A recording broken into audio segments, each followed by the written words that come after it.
Olá, meus amigos. Vamos conversar hoje um pouco sobre a epidemia e vamos utilizar dois conhecimentos, da homeopatia e do evangelho. Da homeopatia, nós extraímos dois conceitos: a suscetibilidade e a predisposição. Suscetibilidade significa a vulnerabilidade de um organismo para ser alterado, e predisposição é a tendência que ele tem em produzir essa alteração por si mesmo. Apesar disso ser muito útil na clínica, eu quero transportar esses dois conceitos para os países. Quais as características que mostram uma vulnerabilidade a uma epidemia? E, por outro lado, o que revela uma tendência de um determinado país a produzir os fatores que venham a se mostrar epidêmicos. Eu entendo que um país precisa estar bem defendido na sua nacionalidade, especialmente na sua identidade, para que ele consiga lidar com fatores externos sem se perturbar. Atualmente, a Europa passa por uma fase muito crítica, em que houve invasão de estrangeiros, particularmente de muçulmanos, e a introdução de costumes, de ideias que entram no circuito social e alteram muito os hábitos das pessoas. Isso, em tese, revelaria uma vulnerabilidade a um fator externo que, se introduzido na comunidade, provocaria alterações também nas pessoas, no organismo dos cidadãos. A segunda tendência da predisposição poderia demonstrar, ou pelo menos sugerir, que um país está criando vírus, está criando fatores que vão se deslocar no espaço, chegar a outras nações e promover transtornos e enfermidades.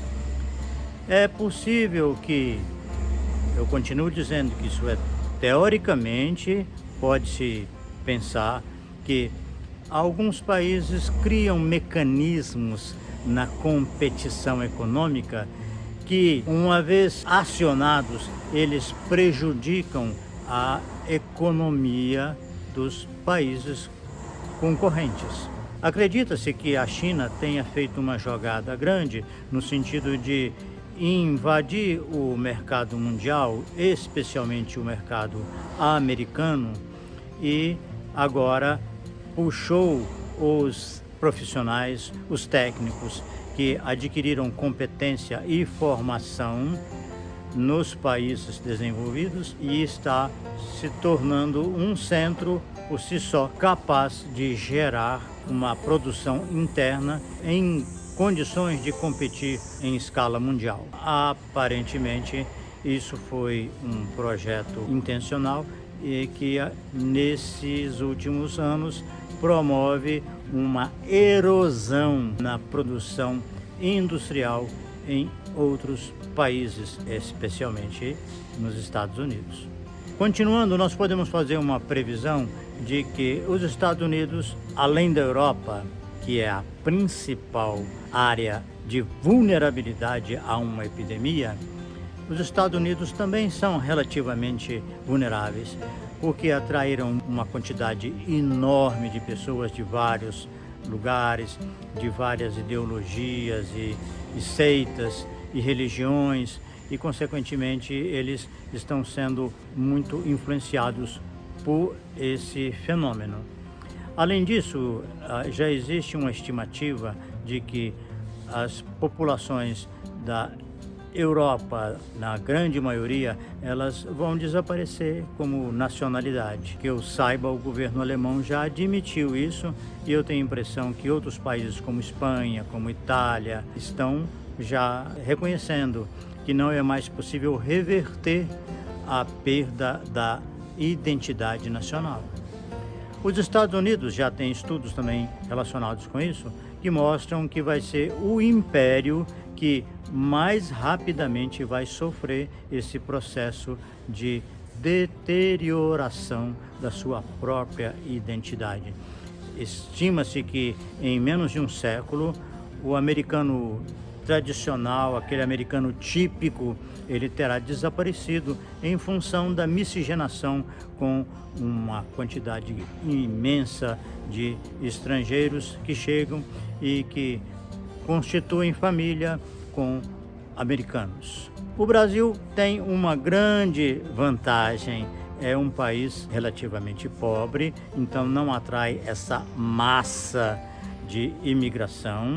Ele está com a sua identidade razoavelmente preservada, mas tem um ponto vulnerável, que é a região amazônica, que é cobiçada por muitos outros países e que gera e deve se agravar muito o conflito para o domínio efetivo dessa área enorme. Com isso, então, nós podemos dizer que temos aí um material para entender que os países vão passar por uma epidemia de uma forma diferenciada, cada um com as suas defesas e com as suas predisposições.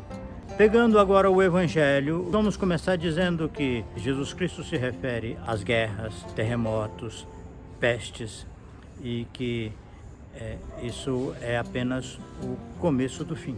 De alguma forma, eu entendo que ele está nos preparando para atravessar essas turbulências e catástrofes, confiantes, antes de tudo, em nossa vida eterna. Mas ele particulariza um pouco mais quando ele fala a diferença entre a contaminação interna e a contaminação externa. Ele diz que o que entra pela boca, e aí nós podemos ampliar para o que entra pela pele, o que entra diretamente no sangue ou em qualquer outra via de administração, é alguma substância que o organismo começa imediatamente a metabolizar com a finalidade de eliminar. Mas aquilo que sai do próprio sujeito, ele diz que brota do coração. E quanto a isso, não tem defesas ou precauções. Ele diz que do coração brotam os maus pensamentos e toda série de perturbações e de anomalias de conduta do ser humano. Podemos considerar então que essas coisas que procedem do coração precisam de um tratamento rigoroso, que requer muito aprofundamento da pessoa em si mesma para elaborar uma nova compreensão, para ressignificar as coisas e, consequentemente, chegar a um termo em que ela constata que pode gerar pensamentos mais saudáveis, adequados, coerentes com as circunstâncias que a envolvem. Desse modo, considerando que cada um de nós é um ser vivo e que o corpo reflete o que se passa no íntimo da pessoa, é muito recomendável que nós tenhamos uma ideia bem clara de que cada um de nós está edificando saúde ou enfermidade. Se lidamos bem com os reveses, se superamos os fracassos e se estamos envolvidos num projeto de autorrealização e de gratificação afetiva, estamos construindo saúde. Mas se ao contrário estamos repletos de mágoas, ressentimentos, frustrações, medo, angústia, insegurança, pânico, nós estamos realmente construindo alguma enfermidade. E nesse caso é muito mais sensato que a gente concentre as nossas forças na prevenção dessa patologia pessoal que cada um de nós está construindo em si mesmo. tomar todas as precauções possíveis em relação à epidemia é um dever simples, é uma mera obrigação. Mas é muito mais importante que nós, ao invés de nos preocuparmos muito com o fator externo, a gente procure limpar o coração, porque o Evangelho nos diz: bem-aventurados os limpos de coração, porque eles verão a Deus. Restringir aos cuidados externos é muito fácil, é elementar, mas cuidar das nossas condições internas é muito mais inteligente e muito mais eficaz. Um abraço. Até mais. A análise feita aqui em relação à suscetibilidade ou predisposição dos países é muito simplista. Na verdade, os fatores que influenciam nesse aspecto são muito variados e muito mais complexos, mas pelo menos deu uma ideia de que eles existem e que eles é que determinam a existência ou não dessa vulnerabilidade.